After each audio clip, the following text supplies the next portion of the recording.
Kelmės mažasis teatras prieš pat Kalėdas Kelmės krašto visuomeniai įteikė dovaną – premjerinį spektaklį visai šeimai Burbo gnomai.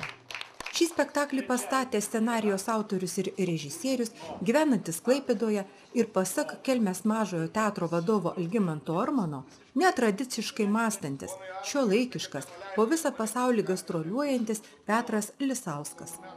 Stebint scenoje linksmus savitą kalbą kalbančius žmogeliukus, Burbo gnomus, žaismingą ir spalvotą burbulų pūtimą, tiek vaikai, tiek suaugusieji atsidavėme nerūpestingos vaikystės prieglobstin, trapios ir laimingos, kaip tie muilo burbulai scenoje.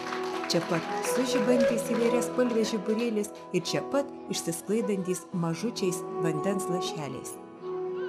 Spektaklyje vaidino Laura Gulbinaitė, Vaidas Praspaliauskas, Lina Parnarauskienė, Česlovas Brazinskas.